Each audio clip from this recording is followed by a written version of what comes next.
Good morning Kolkata ক্যাম্পাসে তোমাদের সকলকে স্বাগত জানাই। নতুন ব্লগে তোমাদের স্বাগত জানাচ্ছি। আজকে সকালবেলা আমাদের ঘুমটুম ভেঙে গেছে, বুঝলে, মানে বিশেষ করে আমি একদম 7:15 না 7:30টায় উঠে পড়েছি। উঠে আমার সমস্ত ঘর যার মতো হয়ে গেছে, কাচাকুচি হয়ে গেছে, দেখিয়ে দিচ্ছি, সব হয়ে গেছে আজকে। আমার শুধু একটা রান্না বাকি আছে। এ দেখো, কাচাকুচি কমপ্লিট, ঠিক আছে, ঘর ঝাড়মোছ কমপ্লিট, রান্না প্রায় কমপ্লিট। এখানে মাছ বসিয়ে দিয়েছি, এই যে মাছ হচ্ছে, এখানে গজার মাংস হচ্ছে, চাটনি, এই যে, আর ডাল করেছি। ডালের দেখিয়ে দিই তোমার, এই ধনে পাতা টমেটো দিয়ে মুসুর ডাল, এই হচ্ছে এখনো অবধি মেনু। আর এখানে মাংস ধোয়া আছে ভালো করে, এটা এবার করবো। চন্দন বাজার থেকে এলে পরে, চন্দন গেছে বাজারে, ওকে বাজার পাঠিয়েছি, বাজার থেকে এলে পরে এই মাংসটা করে ফেলবো, ব্যাস, তাহলে আমার হয়ে যাবে। আর ভাজাটা পরে করবো। আজকে আসলে বিষয়টা হচ্ছে, আমার বাড়িতে একজন গেস্ট আসবে। গেস্ট ঠিক বলা চলে না, আমার কাছেও গেস্ট নয়, কিন্তু এই পারে আসার পর, মানে চন্দননগরে আসার পর এই ফার্স্ট আসছে আমাদের বাড়িতে। তো সেই কারণে ও নাই করেছিল যে না না আমি খাবো না, দিদি খাওয়া দাওয়ার ব্যবস্থা করো না, আমি খেয়ে আসবো না। তাই হয় না কি কোনো দিন, তুই দুপুরবেলা আসবি আর আমার বাড়িতে প্রথম আসবি, না খেয়ে যাবি? তো সেই জায়গা থেকে খাওয়া দাওয়ার ব্যবস্থা বিশেষ কিছু করছি না, মাংস মাছ যা বাড়িতে ছিল তাই করে দিচ্ছি। কালকে যেরকম মাছের ঝোল করেছিলাম পাতলা, ওই ঝোলটাই করেছি। আর মাংস, এই যে দেখো একটা পার্সেল এসছে, কি এসছে জানি না। ফার্মাসির জিনিস যখন আমার মনে হচ্ছে আমি ঠিকই বুঝতে পারছি, যেটা ভাবছি সেটাই হবে, তবু খুলে না খোলা অবধি বলাটা ঠিক না, সেই জন্য বলছি না। তো চলো, তোমাদের সকালের আপডেট দিয়ে দিলাম। চন্দন ব্রেকফাস্ট আনতে গেছে, কি আনে দেখি। গ্যাসটা নিয়ে চাপে আছি, জানো তো, লাল ফ্লেম দিচ্ছে। 1 মাসের ওপরে হয়ে গেছে, প্রায় 1.5 মাস হতে চলেছে। আর আজকে যদি চলে যায়, গ্যাস আছে আমার, লাগাতে হবে, এটাই হচ্ছে ব্যাপার, অনেকটা টাইম ধরে। চন্দন চলে এসেছে বাজার থেকে, বাজার টাজার করে ব্রেকফাস্ট নিয়ে। কি ব্রেকফাস্ট এনেছে দেখিয়ে দিই তোমাদের।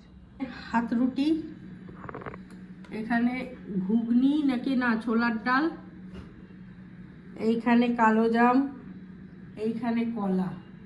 ব্রেকফাস্ট একদম জমে ক্ষীর। চলো খাওয়া দাওয়া স্টার্ট করি। রান্না বান্না কমপ্লিট করে ফেলেছি, দেখিয়ে দিই তোমাদের রং রূপ। এই হচ্ছে মুসুর ডাল, টমেটো আর ধনে পাতা দিয়ে এখানে করেছি। ওদের জন্যই করেছি শুধু, মা আর ছেলের জন্য 2 পিস মাছ, চিকেন জল ছাড়া যে চিকেনটা, ওইটা। এখানে করেছি চাটনি। তবে এখন স্নানে যাই, বুঝলে, স্নানটা করে এসে পুজো দিয়ে তারপরে একটু নিশ্চিন্ত হয়ে বসি। আমার বাড়ির গেস্ট এসে গেছে, বলেইছিলাম যে গেস্টও আমার নয়, বহু দিনের পরিচয়। সব থেকে বড় যেটা, যে আমি না একসময় এরকম যারা কমেন্ট করতো বা বলতো আমার বাড়ি এসো, আমি একটা বেঙ্গলি ফুড ব্লগার, তখন ইন্ডিয়ান ক্যানভাস ছিল না, ইন্ডিয়ান ক্যানভাস ছিল। তো সেই সময়ে আমি একটা কম্পিটিশান মতো করেছিলাম যে রেসিপি পাঠাও, সেই রেসিপি থেকে যার রেসিপি আমার পছন্দ হবে আমি তার বাড়ি যাব। তো ওর রেসিপি অনেকে পাঠিয়েছিল এবং লটারি হয়েছিল, সেই লটারির মাধ্যমে এই নামটি উঠে এসেছিলো। ফার্স্ট কারোর বাড়ি আমরা গিয়েছিলাম, যাকে চিনি না জানি না এরকম কারোর বাড়ি আমরা ফার্স্ট গিয়েছিলাম, ওর বাড়িতেই। তো সেই মেয়েটি কে, তোমরা নামে ওকে অনেকেই চেনো। ওর একটা খুব ভালো গল্প আছে, ঘটনা, বাস্তব ঘটনা আছে, যে ও যে কী মানুষ, মানে কী ধরনের মানুষ, সেটা তোমরা বুঝতে পারবে। আমি একটু বলে নিই ওর সম্পর্কে, যে আজকের দিনে যারা ইউটিউব করছে নতুন, বেশিরভাগই বলে দিদি একটু হেল্প করো, দিদি একটু বলে দাও, না বললে তারা অসন্তুষ্ট হয়, কেন বললাম না, ঠিক আছে, কেন বললাম না, তার জন্য অনেকের অভিযোগ হয়। অনেকে অনেক রকম কথা আমাদেরকে নিয়ে অতীতেও বলেছে যে কেন বলিনি। আবার যাদের নাম বলেছি তারাও অনেক কথা বলেছে, সেটা ছেড়েই দিলাম। তো সেই কারণেও হয়তো কিছুটা আমি বলা বন্ধ করেছি। একটা সময় কিন্তু আমি সত্যি বলতাম যে তোমরা একে সাবস্ক্রাইব করো, যারা আমার পুরনো রয়েছো তারা জানো। তো সেই সময়ে আমি ওকে বলেছিলাম, যে এসছে আজকে, এই মেয়েটিকে আমি বলেছিলাম যে আমি তোর চ্যানেলটা একটু বলে দিই, একটু এগিয়ে যাবে। কারণ ও মানে প্রায় হতাশাগ্রস্তই হয়ে গিয়েছিল, না দিদি আমি আর করবো না, আমার আর হবে না, আমি তখন বললাম যে তাহলে আমি একটু বলে দিই না। ও তখন সত্যি সত্যি কেঁদে ফেললো ফোনে, কেঁদে আমায় বলছে দিদি তুমি বলো না। কারণ ততক্ষণে ওর অভিজ্ঞতা এটা হয়েছে যে আমি যাদেরই একটু বলে দিয়েছি তারা একটু এগিয়ে যাওয়ার পরে কোনো না কোনো কারণে আমার সঙ্গে খারাপ ব্যবহার, দুর্ব্যবহার হয়েছে, ভুল বোঝাবুঝি বা উল্টোপাল্টা কিছু হয়েছে। ও কাঁদতে কাঁদতে বলছে দিদি আমি তোমাকে হারাতে পারবো না, আমি সম্পর্কটা রাখতে চাই, তুমি বলো না, বললে যদি আমিও বদলে যাই, সম্পর্কটা চলে যায়, আমি সেটা চাই না।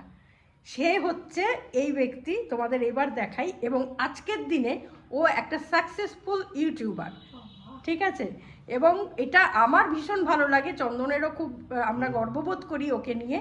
যে আমার কাছে তাপস একদিন এসে বলছে কি মাম জানিস তো একটা রেসিপি চ্যানেল দেখি আমি, এত ভালো লাগে, এত সুন্দর রেসিপি উনি দেন। আমি দেখছি, দেখতে গিয়ে আমার কণ্ঠস্বরটা চেনা লাগছে, নিচের দিকে তাকিয়ে দেখি হ্যাঁ আমি যার কথা ভাবছি এ তো সেই। এই হাওয়ায় ভাসছি, এত প্রশংসা শুনতে পাচ্ছি না। এর মুখ তোমরা চেনো না কিন্তু নামে তোমরা চেনো, ওর নাম হচ্ছে মিমি। আমি আর বসে থাকতে পারছি না, এবার মনে হচ্ছে হাওয়ার মধ্যে উঠছি। এত প্রশংসা, একটাও প্রশংসা করিনি, একটাও মিথ্যে কথা বলিনি, আমি সবটা সত্যি কথা বলেছি। যে ভালোবাসে, সেই ভালোবাসার টানে এই সম্পর্কটা আজও তো রয়েছে, 4-5 বছর হতে চলবে। একদমই তাই। এবং সব থেকে বড় হচ্ছে মিমি সেই দৃষ্টান্ত, যারা নতুন চ্যানেল করছো, ইউটিউবার যারা নতুন করছো এবং ভাবছো যে হচ্ছে না, ভালো লাগছে না, কেউ একটু হেল্প করছে না, তাদেরকে আমি দেখাবো এই হচ্ছে মিমি। ধৈর্য ধরে করে আজকে সত্যি কথাই দিদি আর দাদা যা সমস্যায় পড়েছি, সমস্ত কিছু এখনো স্টিল, এখনো কোনো অফিসিয়ালি কিছু সমস্যা হলে ইউটিউবে বলুন, ফেসবুকে বলুন, সমস্ত কিছুতে আমাদের হেল্প করে। কিছু একটু হলে আমি ফোন করি যে এটা কি করব, ওটা কি করব। এই যে নিঃস্বার্থভাবে গাইড দেওয়া, এটাও কিন্তু অন্য কোনো জায়গা থেকে পাওয়া যায় না। এটা তো আমি অস্বীকার করতে, ওরা যতই বলে, কিন্তু ওরাও সেই জায়গাটা ধরে রেখেছে বলেই তো আমিও রাখতে পেরেছি। না একদম সেটা ঠিক আছে, সেটা তো গেল। ভালো কিছু হলে আমার চ্যানেলে যদি কিছু একটা, এইটাই কথা, আমি বললাম সাথে সাথে আমি ফোন করি, আমি কোনোদিন সাথে এবং মানে সময় আমরা ভেবেওছিলাম যে ছেড়ে দেবো, দূর লকডাউনের সময়, দূর আর করবো না। কিন্তু এই ছাদ তো কর না, বাড়িতে তো তুই রান্না করিস, তুই ওটাই কর না, দেখা না, এই করে করেই আজকে এই জায়গাটায় এসেছি। এবং আমি বলতাম তুই মনে কর না যে আমি দেখাচ্ছি না, আমি রান্না করছি। হ্যাঁ রান্না করছি, কোনো আশা রাখিস না। এভরিডে আমরা ফোনে কথা বলতাম, কিছু নেই, রাত বিকেল 4টা থেকে ফোন করছি, রাত্রি 12টার সময় ফোনে কথা বলছি। কোনো এক্সপেকটেশন রাখিস না মিমি, তুই করতে থাক, ঠিক হবে। আজকে সেই চ্যানেল 2 লাখের ওপরে সাবস্ক্রাইবার, এবং 1 লাখের নিচে ওর চ্যানেলে কোনো মানে ভিউজ নেই। এটা আমাদের সত্যি গর্বের ব্যাপার, তাই না? যারা নতুন ডিজিটাল মিডিয়া এসে যারা কন্টেন্ট ক্রিয়েটার, তারা আমার কাছে সকালবেলা একটু মেসেজ দিয়েছে যে আমার চ্যানেলটা একটু বলে দাও, এবং হতাশ হয়ে যাচ্ছি। 6 মাস আগে চ্যানেল খুলেছিলাম অনেক আশা নিয়ে। আমি বলবো আপনাদের কাছে ভালো দৃষ্টান্ত মিমি। সময় দিতে হবে। আরো একটা জিনিস এটা আমি খুব ফিল করেছি, যে আজকে এলাম বলে কালকেই রোজগার করব, সেটাও কিন্তু না। এখানে আমি আরেকটা কথা বলছি, আমার কিন্তু চ্যানেল মনিটাইজেশন হয়ে গেছিল 3-4 মাসের মধ্যে। তারপরে কিন্তু কিছু পেপারসের আমার খুব প্রবলেম ছিল, সেটাও শর্ট আউট করেছে চন্দনদা। কিন্তু অনেক মানে এখানে আমার হাজবেন্ড সমানে চন্দনদাকে ফোন করে, যে চন্দনদা গাইড করে করে ব্যাপারগুলোকে অনেক সেটা হয়েছেও। আমি মানে মনিটাইজেশন হওয়ার পরেও আমি যখন আর্নিংটা আমার আসতে শুরু করলো, সেটাও 1.5 থেকে 2 বছরের মাথায়। মানে এসেই আমি টাকা পেয়ে গেলাম, সেটা কিন্তু হয় না। মানে এলাম দেখলাম জয় করলামটা ইউটিউব নয়, এটা জন্য পেশেন্স দরকার। ও যেটা বলছে টেকনিক্যাল গাইডেন্স, ওটা ওর আমি ছিলাম তাই জন্য। এছাড়া প্রচুর ওখানে এই টেক কথা বলে ভিডিওগুলো থাকে, সেখান থেকেই শেখা যায়, ওটা কোনো বিষয় না। কিন্তু যেটা বিষয় হচ্ছে প্যাশন। ও একদম মাঝখানে হতাশ হলেও মানে নিজের প্রত্যেক দিন একটা করে রেসিপি দেওয়া, সেটা ভাবা, শ্যুট করা, এডিট করা, আপলোড করা, এই যে ধৈর্য, এই যে প্রসেসিং, সেখানে ভালোবাসা না থাকলে হয় না, প্যাশন না থাকলে হয় না। ওর মধ্যে সেটা ছিল, এবং ধৈর্য ধরে কিছু পাওয়ার আশা না করে জাস্ট অনেস্টলি, প্যাশনেটলি কাজটা করে গেছে। আজকের রেজাল্ট ও নিজেই পাচ্ছে। আজকের ডেটে যত কলকাতার লিডিং কুকিং শো আছে, কলকাতায় বলবো কারণ বাংলা ভাষাতেই করে বলে, ওয়ান অফ দেম মিমি সেনগুপ্ত। আমরা খুব প্রাউড ফিল করি seriously। একদম, একদম। এই মিমিকে প্রথম দিক থেকে জানি এবং এখনো অব্দি মিমির সঙ্গে রয়েছি, হয়তো আগামী দিনে থাকবো। হ্যাঁ। যতদিন মিমি আছে ততদিন সেই চ্যানেল থাকুক না থাকুক, একদম সেই সম্পর্কটা এমন জায়গায় এসে গেছে চ্যানেলের সাথে আর কোনো সম্পর্ক নেই। আর আমি যেভাবে পরিচিতি হয়েছিলাম তখন আমার চ্যানেল জাস্ট মানে খুলেছিলাম, শখের বসে খুলেছিলাম, রান্না করতে ভালোবাসি, এই চ্যানেলকে ধরে দাঁড় করাবো সেই হিসাবে কিন্তু নয়। কারণ দিদির খাওয়াটা খুব ভালো লাগতো, তখন ছিল ইন্ডিয়ান ক্যানভাস, সেইটা আমার খুব ভালো, রোজ দুপুরে দেখতাম বেশ সুন্দর করে খাচ্ছে গুছিয়ে, এটা আমার খুব ভালো লাগতো। সেই থেকে আমি কমেন্ট করেছিলাম, প্রথম দিদি একটা প্রশ্ন ছুড়েছিল যে আজকে তোমরা কি কি দিয়ে খাচ্ছ, এইটা আমি কমেন্টে রিপ্লাই দিয়েছিলাম যে দিদি সেদিনকে খিচুড়ি নিয়ে বসেছিল, যে আমাদের বাড়িতেও সেদিন খিচুড়ি হয়েছিল। সেই রিপ্লাই দিতে দিতে দিতে তারপরে দিদি যখন লাইভ করতো, লাইভে গিয়ে কথা বলতাম, এরকম করতে করতেই সম্পর্কটা আজকে এই জায়গায় এসেছে। একদম চ্যানেলের জন্য যে হয়েছে একদমই না। আর দিদির চ্যানেলটা তো বরাবরই, আমি যখন থেকে এসেছি সে তো অনেক ওপরের চ্যানেল, কিন্তু আমি তখন ভাবতাম সে কি আর আমার সাথে কোনো কথা বলবে, কিন্তু এটা ভুল ধারণা, তোমরা সবাই জানো মাটির মানুষ একদম দুজনে, কি আর বলবো এতে। হ্যাঁ মানে আমাদের পরিচিত এবং আমাদের একদম শুরু থেকে আমরা চিনি এরকম দুটো চ্যানেল নিয়ে আমরা সত্যি গর্বিত, একটা মিমি, একটা স্নেহা দেবজিৎ। এই দুটো চ্যানেল ওরা একই সময়ে ওরা, এবং ওরা কিন্তু সত্যি একটা জায়গা তৈরি করেছে আজকে, তাই না? এবং আমাদের মিমির পক্ষে কাজটা তুলনামূলক কঠিন ছিল, তার চ্যানেলে মুখ দেখায় না, খালি রেসিপি ওরিয়েন্টেড, এবং সেখানে টিকে থাকা এবং সাকসেসফুলি এরকম জায়গায় যাওয়া এবং রিচ করা এবং ধরে থাকা। হ্যাঁ, এবং মিমি সেদিন গল্প করছে ফোনে যে জানো দিদি আমার এত আনন্দ হয়েছে, তোমাকে এই খবরটা না বললেই নয়, তাই তোমাকে ফোন করছে। কি রে? বলছে বিয়ে বাড়ি গেছি, একজন ভদ্রমহিলা আমাকে অনেকক্ষণ ধরে দেখছেন, তারপরে আমাকে বলছেন কি যে একটা কথা জিজ্ঞেস করবো। কি? তখন ও জিজ্ঞেস করেছে কি বলুন, তখন বলছে যে আপনি কি সেই মিমি যে যিনি রান্নার রেসিপি দেখান? তখন ও বলেছে হ্যাঁ। তখন ও বলছে আপনি আমায় চিনলেন কি করে, আমি তো মুখ দেখাই না। বলছে কি আপনাকে দেখেই আমি বুঝতে পেরেছি আপনিই সে। তা বলছে আমার যে কি আনন্দ হয়েছে, আমি ভেবেছি দিদিকে এটা বলতেই হবে। তারপরে একটু তোমাকে ধরে দেখি, আমার হ্যাঁ একটু ছুঁয়ে দেখি, ধরে দেখি, ধরে দেখি তোমাকে একটু, সেটাই। আর সত্যি কথা ভিডিওতে তো আসি না, যেটুকু ওই কমিউনিটির মধ্যে হয়তো কিছু বললাম বা কিছু কমিউনিটি গাইডে কিছু বিষয়টা কি জানো তো, এটা তো ওর জীবনের একটা খুব আনন্দের মুহূর্ত, সেটাও ওর মনে হয়েছে আমি ফার্স্ট দিদিকে জানাবো। এই যে ভালোবাসাটা, এইটা মানে আনএক্সপেক্টেড মিমির কাছে আছে, এটা মানে অতুলনীয়। আর তাই জন্যই বোধহয় মিমিকে আমরা মানে মন ভরে আশীর্বাদ করি, এবং মিমি সেই জন্যই বোধহয় আজকে এই জায়গাটা নিজের চেষ্টায় করেছে। শুধু মিমি নয়, মিমি, সুমন, প্রত্যেকে, মানে ওই যে ওর বাচ্চাটা সেটা পর্যন্ত আমাকে ডাকে আন্টি, ওদিকে চন্দনদা, বোঝো অবস্থা। না ওই যে বড় বাচ্চার ব্যাপারে আমার একটা কমপ্লেইন আছে, সেটা আমি করব। বলো। ওকে, তোর বিরুদ্ধে আমার যেটা অভিযোগ, তোর এখন কোন ক্লাস? 6 গত বছর কোন ক্লাসে ছিলিস? 5 আমার কথা হচ্ছে আমরা না এক এক ক্লাসে 2-3 বছর করে থাকতাম, তাতে আমাদের পড়াশোনাটা অনেক সলিড হতো। কিন্তু তোদের এই প্রত্যেক বছর উঠে যাওয়াটা, 5 থেকে 6, সামনের বছর কি 7 হয়ে যাবে? এটা উচিত না। কেন? 6-এ থাক, কেন? পড়বি জানবি সারা বছর, কিন্তু লিখবি না। তাতে কি হবে বলতো, তোর ক্লাসটা, তোর পড়াশোনাটা অনেক সলিড হবে, কাজে লাগবে। সিরিয়াসলি, ও কি র্যাঙ্ক করে? গুড, ওইটা করবি না। না, র্যাঙ্কের স্কুলে কোনো ব্যাপারই না। এই ব্যাপার নেই, আমাদের ছিল, আমরা র্যাঙ্ক করতাম, আমরা ভালো স্টুডেন্ট ছিলাম, র্যাঙ্ক করতাম, কিন্তু সেটা পেছন দিক থেকে, সেটা কিন্তু মাঠে যাস না, মাঠ দেখেছিস? হ্যাঁ, কেন দেখবো? মানে মাঠে খেলিস, খেলাধুলা হয়? যাস? খুব কম হয়। স্কুলের মাঠে তো খেলি, মাঠ মানে যে কোনো মাঠ। হ্যাঁ, খেলাধুলা হয়। আচ্ছা, তো খেলাধুলা কর, এই সব কর, বাকি অ্যাক্টিভিটিসগুলো কর, পড়াশোনাটা বাদ দিয়ে সিনেমা দেখ, খেলাধুলা কর, ভিডিও গেম কর, এত পড়াশোনা দরকার নেই। আনন্দ পেয়েছিস কিনা বল? আনন্দ পেয়েছিস কি? একদম। তোর মুখ কিন্তু বলছে না। ওর ওই 14 ফেব্রুয়ারি যখন এলে না, তোরা মরিগ্রামে 14 ফেব্রুয়ারি ছিল। না, তার আগে আমরা যখন কন্যাকোটে গেছিলাম ডিসটাতে, তোর সামনের দুটো দাঁত ছিল না, তখন এই দুটো ছিল না, এর আগে পিকনিকে ছিল না, মৌরিগ্রামে গেছিলাম ছিল না, এখনো নেই, এখনো নেই। এখনো ছিল না। কোথায় নেই দেখা, কোন জায়গাটা? এই যে তিনটে। এই যে এইদিকে তিনটে একদম দাঁত আর নেই। তিনটে পর পর একদিকে বাবা, পড়ার পরে আমার কাছে আসে। না দাঁত পড়ে, কিন্তু কেক খেতে গিয়ে দাঁত পড়ে আমি জীবনে প্রথম শুনলাম। ওর ছিল।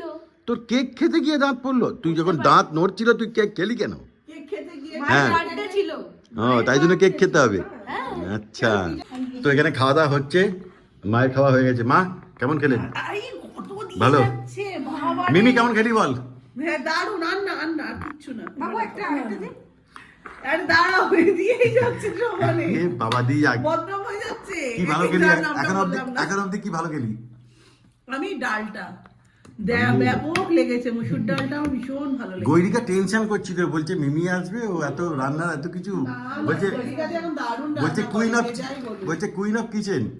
তো বাবা। আমি টেনশনে আছি, না গরিকাতে এখন দারুণ রান্না এখন করে। টেনশন ফ্রি তো। গরিকাতে থেকে- এতদিনে আমি মানে কি বলতো, আমি এতদিনে Certificate পেলে? বুঝতে পারছি যে না রান্নাটা ভীষণ ভালো করে, দেখলে বোঝা যায় যে ও যতই ভালো না, মোটামুটি এখন চালিয়ে না ভালোই করে। হুম, দেখো জানি না, আমরা তো রোজ খাই না, ও আজকে খেলাম বলে আমার তো খুবই ভালো লেগেছে। হুম। তোর কেমন লেগেছে? ঝাল টাল ঠিক আছে? সত্যি সব খাওয়ার খুব ভালো হয়েছে। কতগুলো চিকেন দিয়ে দিয়েছে। তো চলো খাওয়া দাওয়া হোক। আমাদের গল্প খাওয়া সবই হয়ে গেছে, মানে গল্প তো হয়ে যায় না, গল্প মধ্যখানে ছেদ ঘটাতে হয়, আমাদের গল্প হয়ে যায়। হয় না। হ্যাঁ, শেষ হয়ে হইল না শেষ। ছোট গল্প। হ্যাঁ, তুই জানিস, যাক তবু ভালো যে বাংলাটা কিছুটা জানে, কিছুটা জানে, শিখেছে, খুব হ্যাঁ। ভালো লাগলো। ওর সাথে আমাদের দেখা খুব কম হয়, হয়ই না, ফোনটাই বেশি হয়। কিন্তু যোগাযোগ থাকে। হ্যাঁ, কিন্তু আপডেট থাকে, হ্যাঁ। কোথায় কি হচ্ছে না হচ্ছে, হ্যাঁ। তার লাইফে কি কত দূর কেউ এগোলো। যদি মনে করে যে মিমির সাথে আমাদের সম্পর্ক নেই, তাহলে সে খুব বোকামো করছে। এই মুহূর্তে নেই সেরকম কোনো গল্প। হ্যাঁ, যে মিমির কোনোদিন সঙ্গে হবেও না, দেখা এটাও হচ্ছে বলতে না, পারি, মানে হ্যাঁ। না এটা হয় যে কই দেখছি না তো অনেকদিন, তাহলে কি কিছু ঘটেছে, এরকম একটা ব্যাপার হয় না, সেরকম না, ব্যাপার সময় হয় না, আসতে পারি না, সত্যি কথা। প্রত্যেকেই আমরা খুব হ্যাঁ। ব্যস্ত তো, সম্পর্ক আমাদের সঙ্গে কারোরই ফোনে সেই ফোনে অর্থে সম্পর্ক। যায়নি, সকলের সঙ্গেই আছে ঠিকঠাক, যাদের সাথে থাকার। তুই আবার কবে আসবি? 27-এ? আরে দাঁড়াও, 27-এ না, এই বছরেই আসছি। এই বছরেই আবার এই স্ক্রিনেই দেখা হবে। হ্যাঁ কিন্তু হ্যাঁ, কবে হবে সেটা আমার suspense, বাড়িতে সেটা হবে না। না। না, সেটা অন্য জায়গায়, অন্য আমার বাড়িতে হবে না, আমার বাড়িতে আবার কবে আসে সেটা একটা না, ব্যাপার। দেখা যাচ্ছে। তাড়াতাড়ি আবার আসবে। এই জগদ্ধাত্রী আসবে, পুজো। হ্যাঁ? জগদ্ধাত্রী পুজো। বাবা, হুম, হুম। কি সুন্দর জায়গা, জগদ্ধাত্রী পুজোটা কি সুন্দর দেখা যাবে এখান থেকে। এখান থেকে তো আমার বাবা। জানলা দিয়ে তুই জগদ্ধাত্রী পুজো দেখতে পাবি। হ্যাঁ, সেই তো বললাম, খুব সুন্দর জায়গাটা। হ্যাঁ। বেশ ভালো আজকের কাটলো মতো, দিনটা। হ্যাঁ, আর মন খুলে গল্প হয়ে হ্যাঁ, গেল। প্রচুর গল্প, প্রচুর অনেক হাসাহাসি, আড্ডা হলো, হ্যাঁ, হ্যাঁ, সত্যি প্রচুর অনেকদিন পরে মজা, হলো। সবকিছুই হলো। আর মিমির পেছনে প্রচন্ড লাগেও চন্দন, যাচ্ছে তাই ও একটা সেটা তো না, লেগে ওর মজা ক্যামেরায় আছে। বলা যায় না। সত্যি কথা, যে নামে ও ডাকে সে বলা যায় না, না। আর মিমি পেছে লেগে মজা আছে কেন জানো? ও ব্যাপারটা নেয়, মানে অ্যাকসেপ্ট করে এবং মজাটা বোঝে কোনটা আরে মজা। মজা করে কার সাথে? মজা করে যে নিজের লোক নিজের সাথে। একদম, রাস্তার একদম। লোকের সাথে গিয়ে কি কেউ মজা করবে? তাহলে তার ঠিক। সাথে কি? হুম। সেটাকে তো সেইভাবেই নিতে হবে। একদমই তাই। আর মিমিকে যে নামে ডাকে সেটাও মিমি খুব আনন্দের সঙ্গেই নেয়, কারণ আগে আমার থেকে আমার ছেলে বেশি আনন্দ পায়। বেশি আনন্দ পায়। ও বেশি আনন্দ পায়। যে মাকে কেউ এরকম একটা কিছু বলে আর কি। হুম, হুম, আর আমাদের বাড়িতেও যেও এবার। হ্যাঁ, মিমি বাড়িতে একদিন যাবো, অবশ্যই যাবো। হুম। মিমির শাশুড়ি মা ভীষণ ভালো, মিমির মা ভীষণ ভালো। আমি বাবার সঙ্গে হ্যাঁ, আলাপ না না বাবা, এবার বাবাকে পাবে। বাবা আচ্ছা। এখন বাড়িতে রয়েছে। খুব ভালো, প্রত্যেকেই খুব আর ভালো। সুমন তো মাটির মানুষ। মিমির হ্যাঁ, ছোটবেলা থেকে মিনিমাম সুমনকে তুই নষ্ট করলি জানিস তো? ঠিক আছে, সেটা আর বলে কথা নেই, ছেড়ে দাও। হুম। হ্যাঁ, তো নেক্সট ব্লগ নিয়ে আবার আসি, ততক্ষণের জন্য সঙ্গে রাখো, দেখতে থাকো তোমাদের একান্ত প্রিয় পরিবার।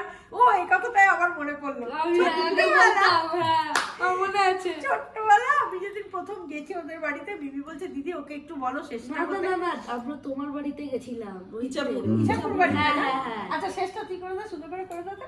শেষটা বলতো ছোটবেলার মতো, বলো না? সঙ্গে থাকুন, দেখতে থাকুন কলকাতা ক্যানভাস। এইটা এখনো এখনো মনে এখনো আছে। মনে আছে। ঠিক আছে, নেক্সট দিন দেখা হবে আবার। জানিস পেয়ারে গৈরিকা? জানে সে পেহেলা আমি বলবো মিমির একটা কবিতা শুনবো। এই না না না না, আমি আমার গান এই গাও। রাম। এই গান না, please। আমি জানি মিমি ভালো নাচে। না না না, না, না, না, না। এটা না, এটা Please, please, আমি জানি না। তুই আমার ইয়েতে করেছিস। না না না, আমি কিছু করিনি। মিলিয়ানের ওটাই এ ছিল। বাবা, না, এখানে অশান্তি লেগে গেছে, কিছু হবে বলে। কি গান গাইবো বল? করো না। তোর কোনো ইচ্ছে বাংলা গান বাংলা গান? সন্ধ্যা মুখার্জি করো, তোমার সন্ধ্যা মুখার্জির গানগুলো ভীষণ ভালো লাগে। এ শুধু গানের দিন, এ লগন গান শোনাবার, এ তিথি শুধু যেন দক্ষিণ হাওয়ার, এ শুধু গানের দিন, এ লগন গান শোনাবার, এ লগন গান শোনাবার। দারুণ দারুণ, সত্যি তোমার সন্ধ্যা মুখার্জির গলাটা না ভীষণ যায়, আমি দেখেছি।